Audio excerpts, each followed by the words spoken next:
I'm losing my voice. Welcome back to L&L Honeycomb Homestead. Today I'm gonna be. You see what I got on?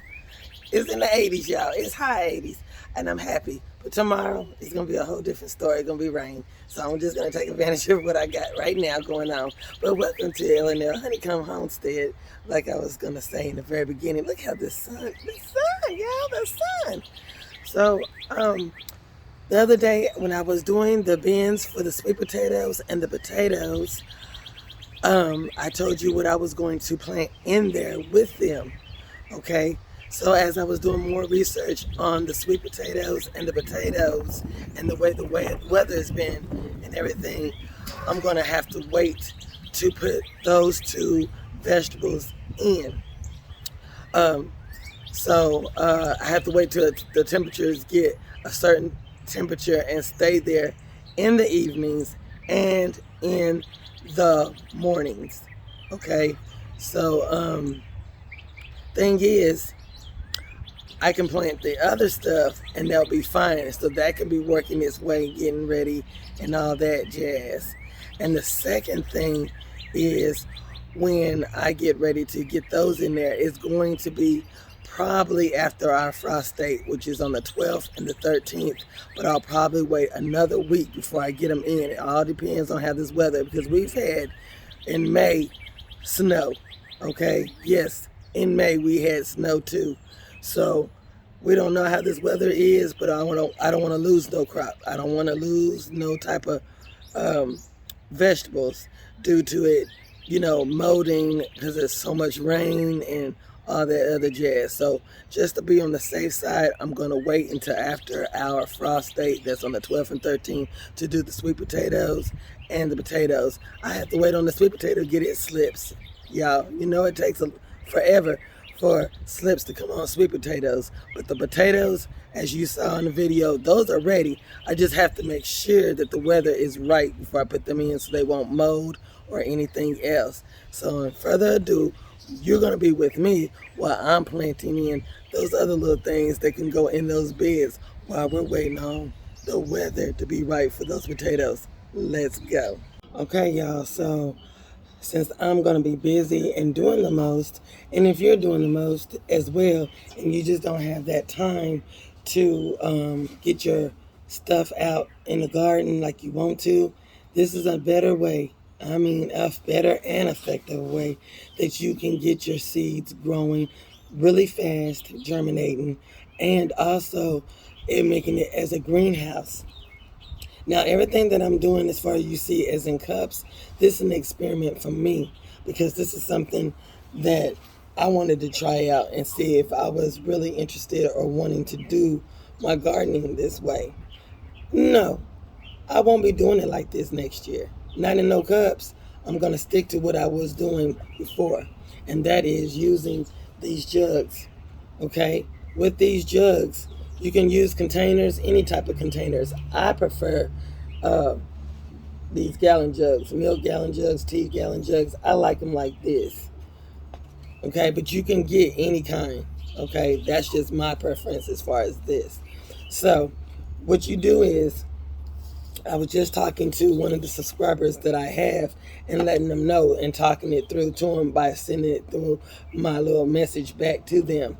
So if you're listening, okay, get you a gallon jug just like this, any kind of jug. It don't have to be just this one. I prefer this one, okay, but you can get it any jug you want.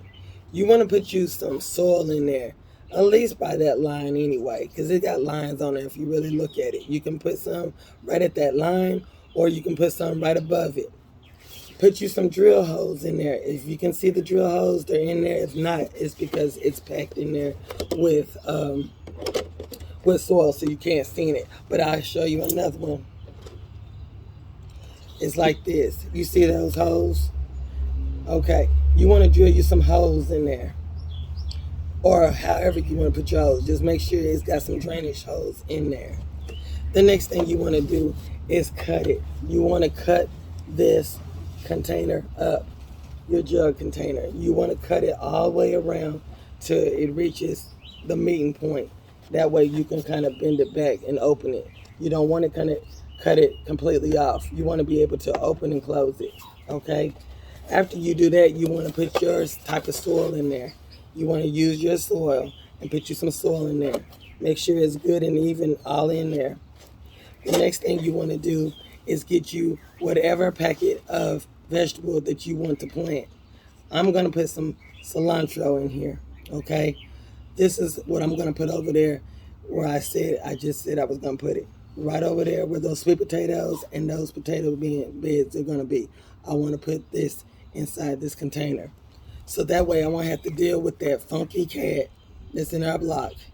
I won't have to deal with no kind of animal or anything trampling over my stuff this early, okay?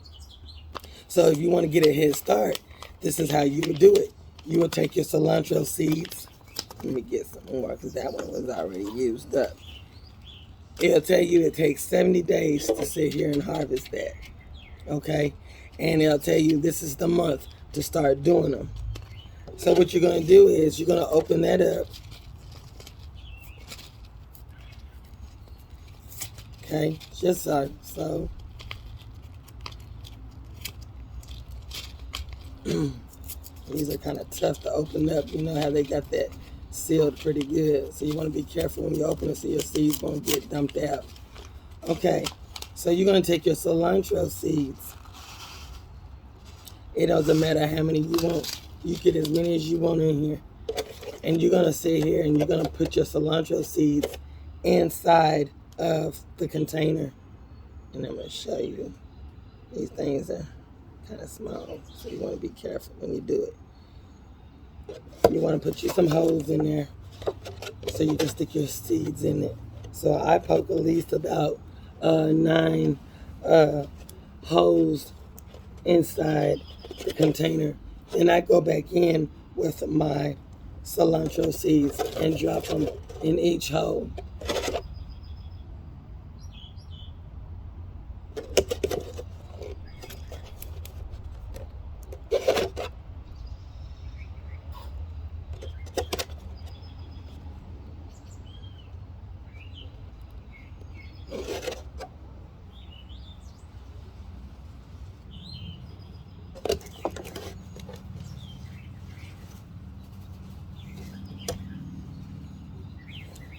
And after you get them all in there, you want to sit there and you want to cover them up. Okay? You want to cover them. It also tells you how deep, how all that is. You know, the measurements of how you need them to be. Okay? After you get them off in there, it'll tell you when on the almanac, when it's time to take them out or whatever. It also tells you here, you know, you want them to be in full sun and you want to plant them when the last frost is out. But if you have it in here, that's going to be your greenhouse, so it can go through the whole elements and it won't disturb them because it's going to start sweating. This container will start sweating and everything. After you get them off in there, you are going to water it a little bit and get it good and wet. You don't want it to be soggy. You just want it to be good and wet so it can start condensing itself by sweating because it's going to be your greenhouse. Then you're going to take it and you're going to look at the name of what you put on here, which is the cilantro. Okay? You're going to put cilantro on here. Then you want to put the date on there. And that is today is the 4th. Okay? April the 4th. 4/4. Okay? After you do that, then you're going to take you some duct tape. Make sure you have some of that. And some scissors. You're going to take that and you're going to also get enough of it so it can wrap around the area that you had cut. And I'm going to show you what that looks like just here in a second. Give me a minute and I'll show it to you.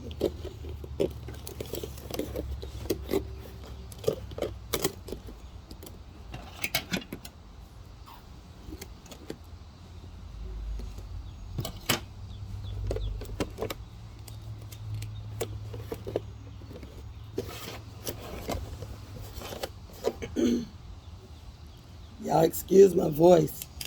I'm trying to preserve it, but I got to get these videos out to you so that way you can know what to do and how to do it if you want to start a garden. Because y'all, we need to get this gardening going. We got to get it going. And it shouldn't be no excuse. If you don't have time, like people say, I don't have time to be out here in no garden. I just want to be out here in it, but I just don't have the time because I work and I do this and I do that. I tell you one thing, if you do it like this, you won't have to worry about having to babysit it. You don't have to babysit it because guess what? Mother Nature is going to do it for you. You just do the easy part, okay? And let God take care of the rest. And that's bringing in the elements on whatever it needs for it to grow inside your container. After you do that, you want to take the top off, and I'm going to show you what it looks like. So you see how it is now in here like this. Well, why did I just sit there and just close that up? And might as well, you might be asking that, right? Well, if you have a sprayer, you can sit there and put that in there and you can spray it and get that soil moist inside just in case you forgot. Oh, I forgot and I done sealed it up. Just get you a container and put you some water in it. Spray it off in there, okay? And get that soil wet. And that's all you have to do and label it just like this. And then you're going to take it to your destination. I'm going to show you. If you have one of these containers right here, that's what I have. I got it from Dollar Store. You can get them at the Dollar Tree. You're going to sit here and pump this. This is your water or your fertilizing stuff when it comes to that time. You want to take this, put some water in it, pump it, and you're going to stick it directly inside here and spray.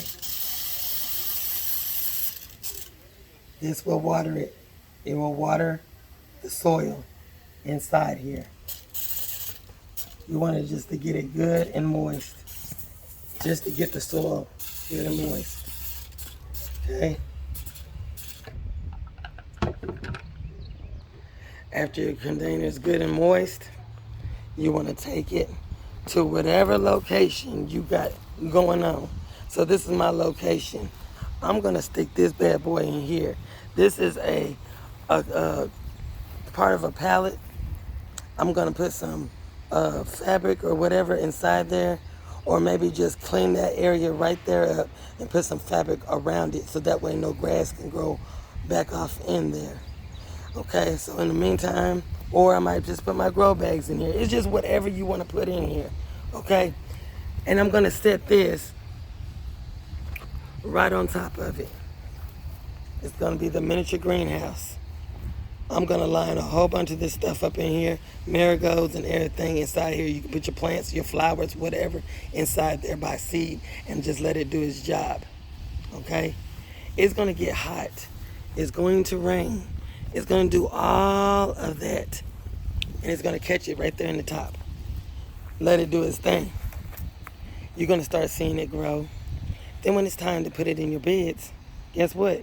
You're going to open it up by cutting that duct tape off of there.